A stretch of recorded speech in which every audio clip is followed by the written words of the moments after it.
That young man who was down on the field. Yes. Obviously, it's a violent game, and he had a video of it. It didn't look like it was anything too terrible, but I think that's how it goes sometimes in this game, isn't it? Yeah, it's sometimes the ones that don't look the worst are the worst. You know what I mean? As they're misleading and things like that. You know, so you never want to see that happen in our game.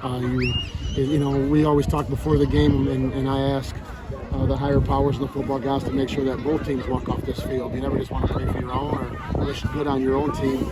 And then we came over and prayed for him, and we always figured all of our guardian angels could help support his and get him, put him in a better position than he was in on the field. So when I went over, I saw him move his feet, saw him move his hands, he was talking, so that was a good sign. But when it comes to the neck, you have 2 arms, 2 knees, 2 shoulders, and a kid hurts himself. You never want to see it, but when you're talking about the one spine that we have, that's something that you definitely don't ever want to hear a physician or a team doctor tell you that's what it is. Obviously, like you said, never want to see that. As far as the game itself, how do you feel, about things at this point? Pretty good. We still got to clean up some things. I mean, they gave us some great looks. They run the Bear defense, 5-2, 7 guys in. Really gave us some things that we can get better on. Score or not score, don't pay attention to that. You got to look at how hard they played.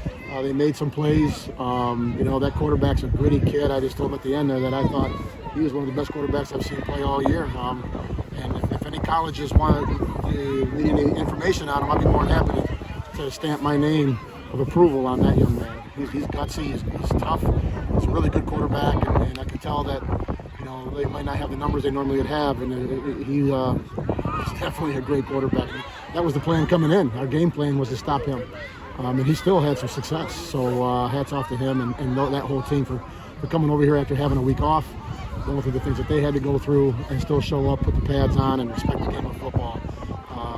Hats off to them for that. So, but our kids are still going through a lot. Our kids, are still trying to find their groove. We're still not as close where we want to be.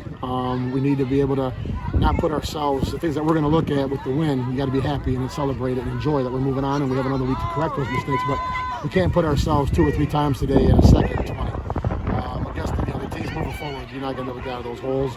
You're going to minimize touches and chances. So I'm happy. A lot of kids got a lot of reps. Give us a chance to get healthier moving down the road. But overall, just happy that we get another opportunity to come back here and play next Saturday. I think the biggest victory might be you're here. I mean, you're playing a playoff game at home. Yes. I mean, and you get to play playoff games at home as long as if you keep winning. How big is that? It's amazing because this morning we didn't have to get on a bus. Last year at this time against Marquette at Grand Haven, we were on a bus another hour early. Kids had to get up an hour earlier. We got to get on a bus and load a bus. We're right here. We get to walk in and out of the tunnel. We get to go to the locker room. We don't got to worry about double checking all your equipment. It's all right here. The biggest issue moving forward will be practice. No matter what the weather looks like or when it happens, we don't have to move our practice site. We have lights because when this was grass and the time change, all of a sudden it's 5 o'clock.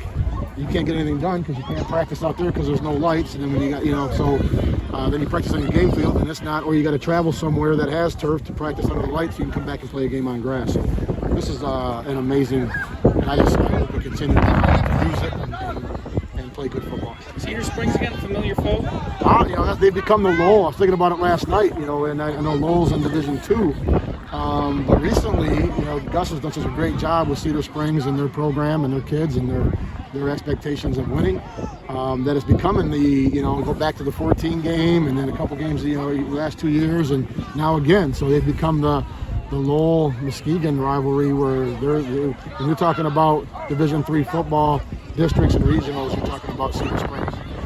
Talk a little bit about how you guys were able to create so many bunch plays today. You guys had a lot of big gains for touchdowns. Well, when they're, that's the gamble. You put 7 in, 8 in the box, you go man. They're quite a bit of a man team. If you're 7 or 8 in the box there, don't make a play, and everybody else is covering receivers.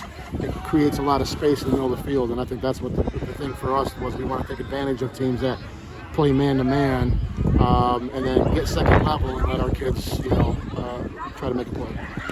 Thank you.